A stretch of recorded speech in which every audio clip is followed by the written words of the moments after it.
Hello, St. Francis community, and welcome to a new segment that the parish is starting for everyone to interact with on social media called The Thought of the Week. We are going to be here, Denise and I. Denise is going to play a couple songs, and we are going to have a conversation about a thought of the week that's all on our minds that we can be thinking about to help each other out during this time.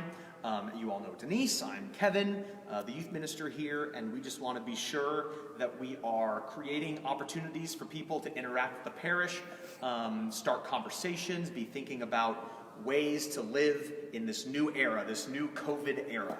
So join us every Saturday, at least until May 4th, to interact with us on the new thought of the week. Right after Mass, you can add comments to the comment thread below, and we can have a conversation back and forth, talk with our St. Francis community. Today's thought of the week is going to be on relationships and social life in COVID-era world. Totally new situation, totally weird, brand new ways of interacting with one another. So we're going to start off with Denise playing a song, and then we'll go into a little conversation. Thank you, Kevin. And if you know the words, sing along at home.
Thank you for that song.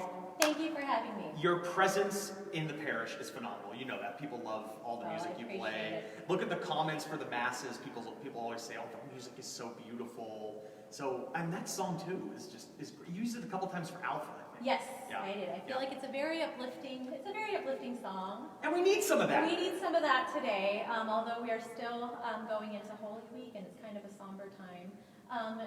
We still have our spiritual lives at home, and it's been kind of weird at home, Well, going into Holy Week is certainly strange. Week is weird. The whole social dynamic of the world is completely and utterly changed. Yes, right? I've never thought of the day, because we've experienced Holy Week at church all our lives. I have never missed Easter. I've never missed Easter. I've never not, and this year I'm dressing up my kids, and they're gonna be at home. I wrote in my bulletin, I said, my Easter tradition has always been to watch Passion of the Christ. Like, one thing I do is go to Easter Mass, and then I watch Passion of the Christ. But now, because our whole social lives are completely and utterly changed, I'll be watching Passion of the Christ, Ben-Hur, and the Ten Commandments. And then Mass. Just to fill up my time. Yeah. So, as we are here in our empty church, which is a situation that communities of faith around the world are experiencing, I am reminded of the incredible image of Pope Francis giving his dedication to the world. I don't remember the Latin phrase. It's urbi et orbi or something Latin like that. In St. Peter's Square by himself. Yeah. and I saw a lot of great commentary on how the Pope being by himself, giving himself up to God, and saying we need all the help we can get during this time is something so powerful, because I think in this new COVID world where we are all isolated, seeing an image of certainly probably the most recognizable human being in the world alone reminds us that sort of our first and foremost relationship is with ourselves and God. And to think about now, in this new COVID life, how that isolation is impacting us. So, the thought of the week is for all of us to be thinking about the relationships in our lives, either with God or directly with people in our lives. These weeks have been and will be stressful and difficult for many people. Individuals who are living alone, elderly people who can't, or senior citizens who can't be with their families, can't see their grandkids, couples who are now thrust together 24/7 who have never had to experience being together for this long stretch of time. This is a difficult environment for a lot of people. And I think, first and foremost, for the thought of the week of building relationships and keeping relationships, is the immediate need to communicate and to live a virtuous life now more than ever with patience and grace and understanding, and not to lose our sense of humor, and to understand that we all have individual needs, but so do the other people in our lives. And to communicate and stay in contact and in awareness of what we need together.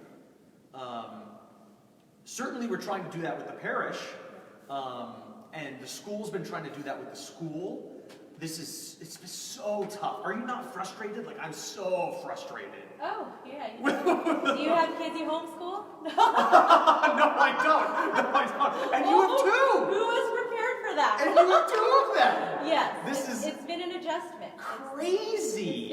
And we're trying to break out of the frustration aspect of it, though, because really, what else do you have? You don't have much of a choice, right? And so we've kind of just looked at it, the kids talk about it too. We talk about what's going on, and I just remind them, you know what, maybe this is a good way for God to slow us down. You get to hang out with mommy and daddy more, whereas, they had a school schedule, we had our work schedules, and we were just passing through, we'd go home, go to bed, kind of thing. Yeah. And so the positive thing of it is, we get to spend more time together, and that's what we're trying to remind our kids, so that we don't all go looking into the negative. Yeah, and I think that's a really great point. Like, I think COVID, living in a post-COVID world, seeing what a post-COVID world is going to look like, is this sort of greater appreciation and a little bit of a slower acceptance of life. Yes. Bam, bam, bam, bam. Social media, technology. Yes. I gotta go to work, I gotta go to school, I gotta do this, I gotta do that. But now in COVID life, we've all had to slow down. And we've all had to appreciate the kind of central tenets of human life and human dignity. And by having to stay home, and by having to stagger grocery store outings, and by having to not, and of course this is happening during Lent, where we all have to make sacrifices for the greater good, the common good. Certainly, like, I have had to live a simpler life because of COVID, and I don't even have kids. I can't imagine what it's like for families who would normally have their kids at school, who would normally have the husband and wife go off to work, and then everyone come back together. But now we're cooking together again, and now we're being together again. There's a lot of families playing board games, kind of rediscovering themselves, and I've done that. I live with my sister, so I've done that with my sister. I've done that with my parents, even though they've kicked me out of the house now because they're like, nope, you can't come. You go to the grocery stores, you can't come to the house anymore. We're old, we can't have you around. It is scary. But that solidarity for the common good and that understanding that our individual sacrifice is a part of a greater need is something that allows us to choose to support life over death and support the future over what could be the present. And we don't want that. And we want kids to go have graduation, and we want kids to be able to start college off in dorms, and we want life to go sort of back to normal. But at the same time, which will be ready for thought of the week number 2 next week, we need to be able to understand what the changes of social life are going to be like in the future, in a post-COVID world. So next week, we're going to talk about what sort of the reimagining and reshaping of our social environment is going to look like in a post-COVID world based off of some documents and thinking coming out of the Vatican, but also documents and thinking coming out of history, what life looked like after the 1918 pandemic, what life will look like now after the 2020 pandemic. We certainly need everybody on board with that too. Yeah. So thank you for watching Thought of the Week number 1. We're going to be sent off here with another song from Denise. She's like Ginger Rogers. She does everything Fred can do, but in high heels backwards. And again, if you know the song, please sing along.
Bye-bye. See you next week.